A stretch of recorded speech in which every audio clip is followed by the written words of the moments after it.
بالاخره پس از سالیانی مقاومت،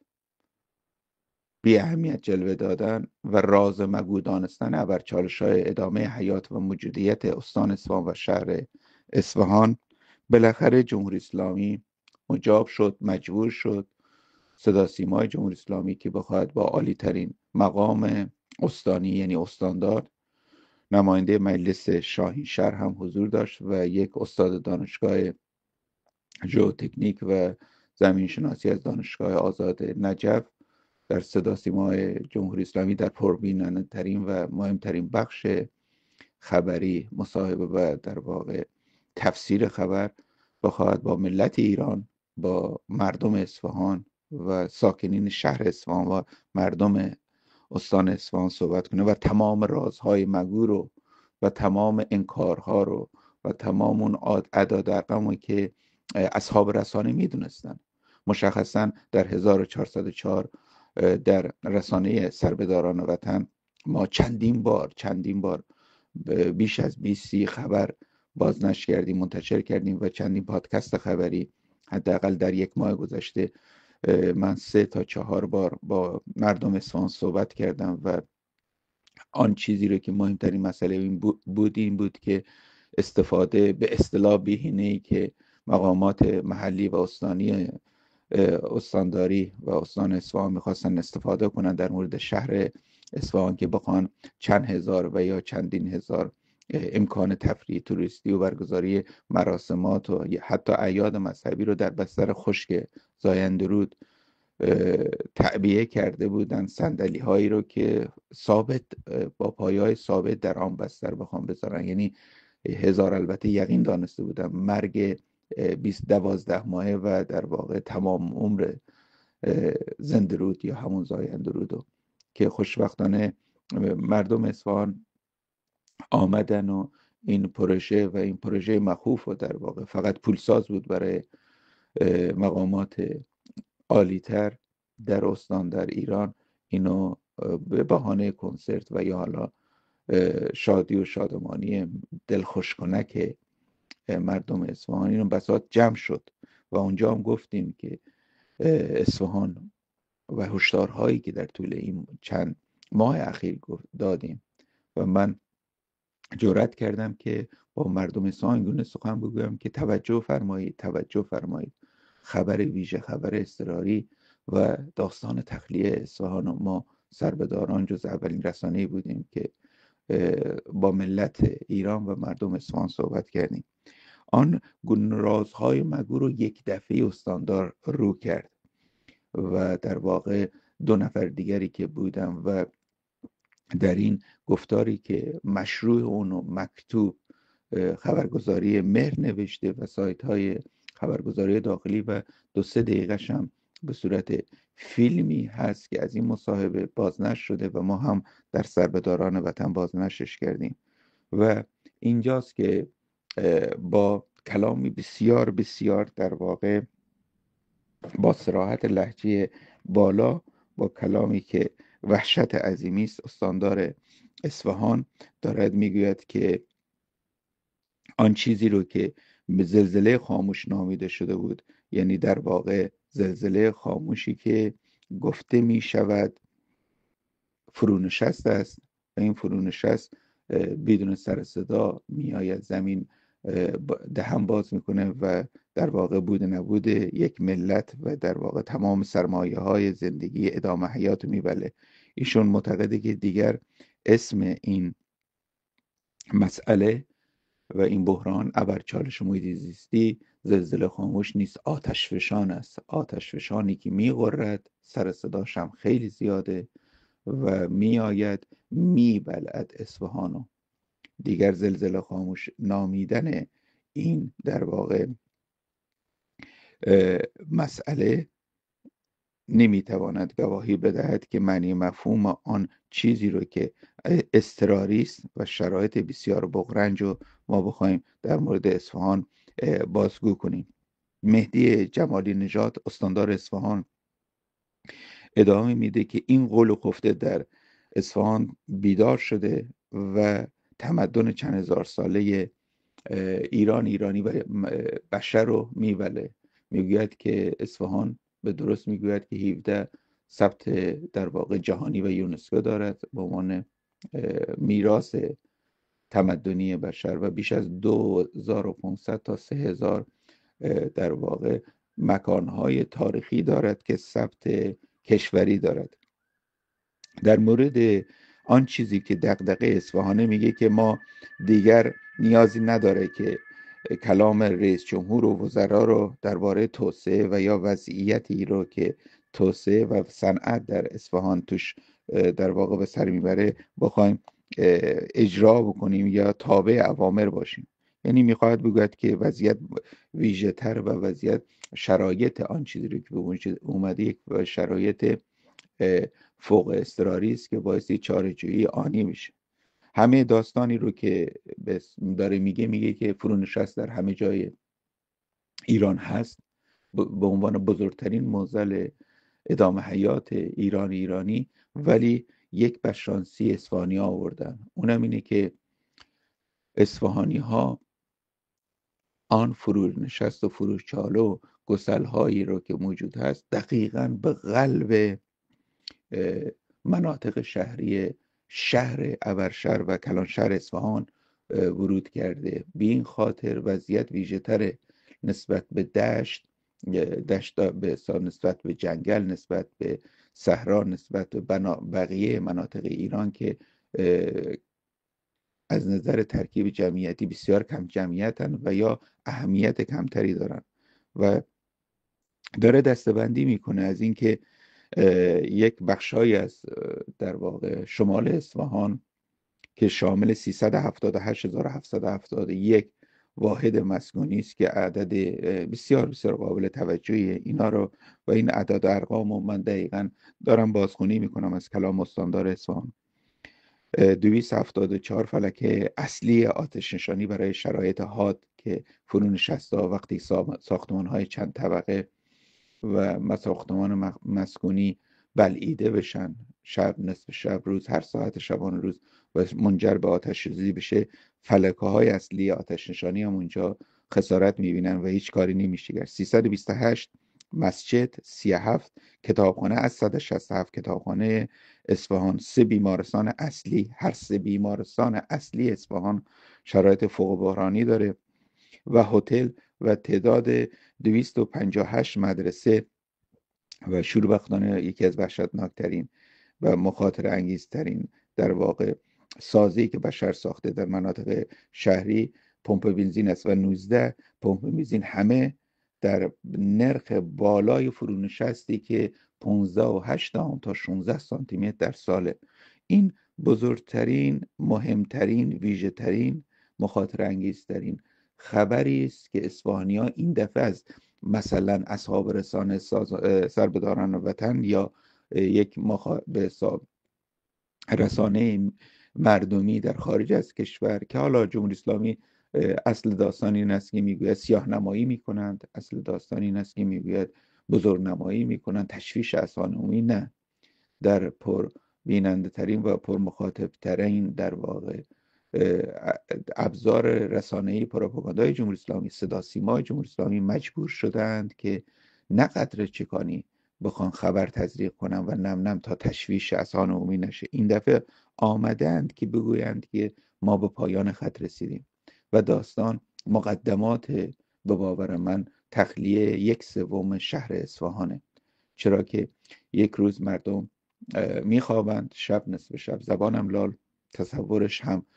در واقع آخر زمانی فیلم هایی رو که بشر ساخته در مورد بحران های محیط زیستی، فیلم های مخوف خیلی وحشتناکی رو که با جلوه های ویژه در هالیوود ساخته شده، ولی شوربختانه هالیوود یا بالیوود به عنوان یک تخیل ذهن ضمیر انسان رو باید فراموش کنن. اصفهانی‌ها امکانش هست که یهو 1000 5000 10,000 واحد مسکونی و اعماق 30 تا 50 متر به عمق زمین بلعیده بشن. میگوید که اصفهانی‌ها بایستی دستشون بالا باشه و تسلیم باشن به همه موجودی در واقع باغات و کشاورزی باغات ما که حدود 30,000 هکتاره. این 30,000 هکتار تحت هیچ زمانی نه از به حساب آبیاری شبکه‌ای، نه لوله‌گذاری، نه از زاینده‌رود، نه چا و به هزاران چای رو که برای کشاورزی استفاده میشه آبی نیست و مجبور به خشکاندن و مجبور به خشک شدن در واقع تمام آن 30,000 هکتار میشن. اینم یک خبر وحشتناکی بود. البته همین مثال رو در مورد آذربایجان داره میزنه، آذربایجان غربی که آنجا 220,000 هکتار باغات آذربایجان در معرض خطر حتمی در واقع نابودی قرار داره. آن چیزی که گفته می شود و در واقع چاره‌جویی جز تخلیه رو در مکانهای عمومی دولتی مدارس رو که گفته ما تعداد زیادی رو تخلیه کردیم، چیز بیشتری رو نتونسته بگه. به نظر من آقای حاجی دیلیگانی، اگر اسم فامیلشو درست گفته باشم، ایشون هم 16.5 سانتی متر در واقع فرونشست مناطق شهری اصفهان رو اقرار کرده که میشه گفت که در واقع اولین بار است که در جمهوری اسلامی مقام رسمی می آید که عضو کمیسیون اصل 90 مجلس هم هست، یک از این مقامات می آیند و همه رازهای مگو رو در واقع اقرار می کنن و هیچ چاره‌جویی رو مبنی بر این که آیا می شود کاری کرد، آیا می شود حفظ تمدن نصف جهان رو به حساب جوری دیگر رقم زد، هیچ چاره‌جویی رو عنوان نمی کنن. میگویند که ما در یک بیچارگی و فلاکت رسیدیم و این در واقع زلزله خاموش و این هیولایی رو که در شیشه بود بیرون آمده و به قول استاندار اصفهان دیگر آتشفشان نیست پرهیاهو و پر از مخاطرات که این آتشفشان دهن باز کرده و اصفهان رو میوله و بقیهش هم به مناطق شمالی اصفهان اشاره میکنه و تمام مناطقی رو که در شمال اصفهان هست و در واقع عنوان میکنه که وضعیت فوق اضطراری و خط قرمز قرار دارن. همه حکایت آن چیزی که این صحبت و این کلام هست با باور من تخلیه فوری فوتی و تخلیه بخش اعظمی از مناطق پرجمعیت اصفهان. حالا شما تصور بفرمایید که انگار زبان لال یک بار دیگر بم اتفاق افتاده، زلزله بم، انگار یک بار دیگه زلزله رودبار اتفاق افتاده، رودبار و منجیل. ولی این دفعه آیا فرصت و مجال هست که مقامات ریز درشت و عالی‌ترین مقامات جمهوری اسلامی بخوان در واقع پیشگیری نه چاره‌جویی نه بخوان برای زندگانی رو که مجبور خواهند بود وقتی که در یک کوچه از 3 تا 5 خونه 10 خانه هر آنی این امکان داره 24 ساعت آینده، 1 ماه آینده، 3 ماه آینده، در طول سال و یا در طول ساعات و دقایق و ثانیه‌های آینده بخواد زمین دهن باز کند 5 10 15 20 واحد مسکونی و 20 همسایه رو ببلعه، آن زمان تخلیه اجباری ملت و مردمی رو که روی اون سرزمین زندگی میکنن مجبورن اگر چیزی رو هم حتی نتونن از خونهاشون بردارن از خونهاشون فرار کنن. دیگر آن سقف امنی نیست. آیا جمهوری اسلامی هلال احمری رو که در کشورهای مختلف جهان همان هلال احمر و همان بنیاد در واقع امام خمینیشون در بنیاد کمیته امدادشون که 400,000 واحد مسئونی 400,000 نفر رو پوشش دادن، 40,000 واحد مسئونی رو فورس ماژور عاجل و با کمترین وقت ممکن، کمتر از 6 ماه و 9 ماه در جنوب لبنان در جنگ 33 روزه 2006 برای حزب الله و برای شیعیان جنوب بیروت ساختن، چنین چیزی رو مقدمات رو پیش میبرن. آن چیزی رو که من بارها تو صحبتام رو با مردم اصفهان صحبت کردم، آن چیزی که امام جمعه اصفهان و نجف آباد گفت که اصفهان جنوبی رو باید بسازیم، ما بایستی میدانستیم آگاه باشیم که همه ابرچالش‌های موجودیت در واقع اصفهان راز مگوست و یک چیزی رو یک آخونده که تو پشت تریبون نماز جمعه میدانسته در آن شورای تأمین امنیت استان یا شورای امنیت ملی که هیچ چاره‌ای نیست جز این که بخوان اصفهان رو جابجا کنن.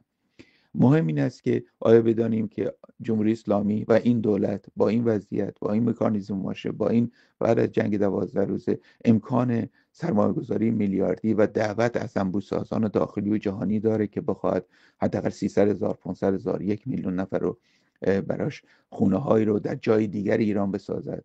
و بخواهد حتی کمپ هایی رو موقت و اسکان 100,000 و 200,000 بخواد ایجاد کنه. تفاوت زلزله با این در واقع آتش فشانی که به قول استاندار اصفهان دهن باز کرده این است که هنوز فرصت هست، هرچند شاید فرصت رو ثانیه، رو دقیقه، رو ساعت، رو روز کمتر از ماه باشه، فرصت هست که زندگانی رو که مجبور میشوند تخلیه بکنن، اصفهان و اصفهان رو بخوان به حساب حداقل یک سرپناهی داشته باشن اگر زمستان است. مسائل گرمایشی و ادامه حیات زندگان چه خواهد شد؟ آیا این معضل فقط اصفهان است؟ اگر جمهوری اسلامی چاره‌جویی میخواست بکنه که شرایط به اینجا نمیرسید و این نقطه دقیقه 90 وقت اضافه مرگ حتمی، اگر قرار بود چاره‌جویی کند مهمتر از اصفهان براش تهران که پایتخت سیاسی است و پایتخت ادامه حکمرانی است برای جمهوری اسلامی، آیا توانسته کاری بکنه با این بحران هایی که تهران هم گریبان گیرش شده در اسلام شهر و رباط کریم و جنوب ابرکلان شهر تهران، کجا را جمهوری اسلامی میتواند چاره‌جویی کند و با چه بودجه، با چه درایت، با چه مدیریت، با چه دلسوزی، با چه در واقع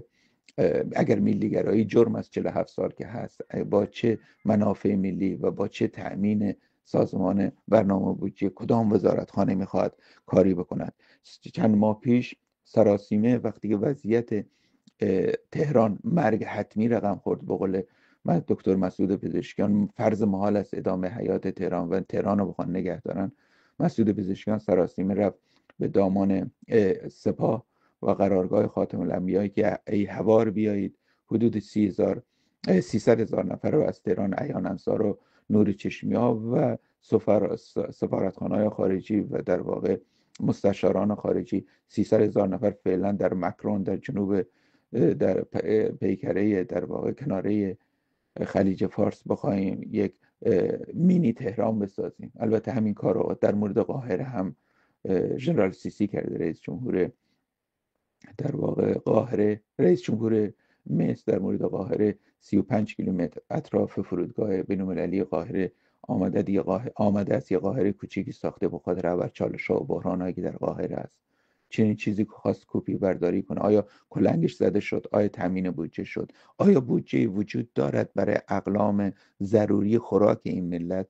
آیا بودجه وجود دارد که بخواهد جمهوری اسلامی برای مهر ماه، آبان و آذر بخواهد به 12,700,000 نفر به حساب که مستقیما اگر دولت بهشون حقوق نده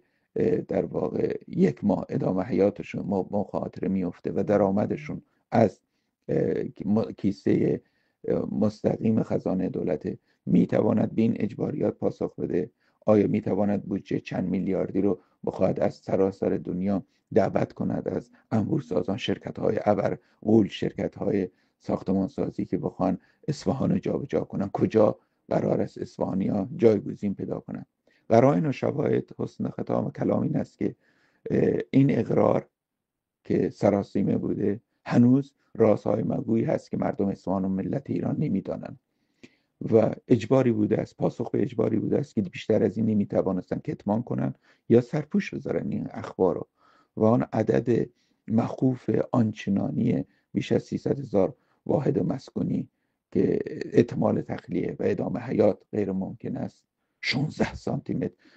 خاطرم هست که دکتر مسعود پزشکیان گفت 3 تا 4 سانتی متر فرونشست در 4 روز از هفته دولت که با مخاطبان سربداران وطن من یک پادکست خبری گزارش تحلیلی تهیه کردم که در آرشیو سربداران وطن هست. آنجا گفت که ستاد بحران و ستاد چاره‌جویی عاجل و فوری دولت مردان در 4 گوشه دنیا راجبش فکر میکنن و اعلام میکنن، ولی گفتش 20 تا 30 سانتی متر ما فرونشست در مناطق فوق ویژه تراکمی شهری داریم در ایران و هنوز کاری نکردیم. از این دولت و از این سردمداران این دولت با این شرایطی که ادامه شیرازه اسباب و احکام حکرانی ساقط شده این حاکمیت، ورشکستگی اقتصادی نمیشه چاره داشت. و یادی کنم دوباره، هنوز وقت بود که چند سال پیش فاطمه سفری فریاد زد، گفت آهای ملت بیدار شین، دیگه چیزی برای از دست دادن نداریم. من متاسفم و دردمندم، قصه میخورم و زجه میزنم که حداقل ما خواستیم به مردم در اصفهان تلنگری بزنیم، هشدار بدیم، ولی آیا اصفهانی‌ها همت کردن 100,000 200,000 500,000 نیم میلیون نفر برن همون نقش جهان در آن میدان عظیم، یا برن تحسن کنن شبان روزی دنبال چاره‌جویی باشن؟ آیا واقعا اصفهان به خاطره ها میپیونده؟ و آن اصطلاحی رو که من در طول چند ماه و چند سال گذشته به کار بردم، بخش اعظمی از اطلاعات، البته اینو استاندار اصفهان هم صحبتامو تایید کرده، گفته از سازمان نقشه برداری و زمین شناسی در واقع ما آمدیم مناطق فوق بحرانی رو در نظر گرفتیم. خیلی از این اطلاعات جغرافیایی ملت قرار است که از علم و در واقع دانش جغرافیایی برود به تاریخ بپیونده و از کتاب‌های جغرافیایی برای دانش آموزان، نه برای نسل‌های آتی. همین نسل، همین امروز قرار است که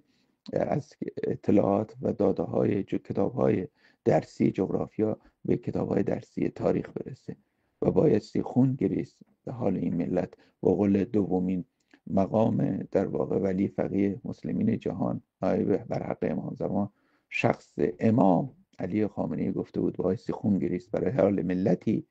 که من رهبرشون باشم. و این ملت 35-6 سال رهبری این رهبر عالیقدر و نایب برحق امام زمان رو تجربه کرد تا جایی که یکی از میراث‌های در واقع بشریت و تمدن جهان برای بشر، چون که اصفهان مال فقط مردم اصفهان نیست، مال ملت ایران هم نیست، اصفهان مال جهانه، اصفهان نصف جهانه و میراث بشری است، قرار است بلعیده بشود و قرار است همه اتفاقات آخر زمانی رو ما همین امروز و فردا تجربه کنیم. وای به حال ملتی که بخواهد در واقع کماکان در سکوت نادیده بگیرد و بگوید که از دست ما که کاری ساخته نیست. آهای مردم اصفهان بیدار شید، این دفعه خود عالی ترین مقام استانی آمده است، همه آمار مخوف رو داده و همه رازها مگو رو در واقع صحه گذاشته و اعلام علنی کرده. دیگر میماند به این که تصمیم شما چه خواهد بود. سلام منتظری سربداران وطن.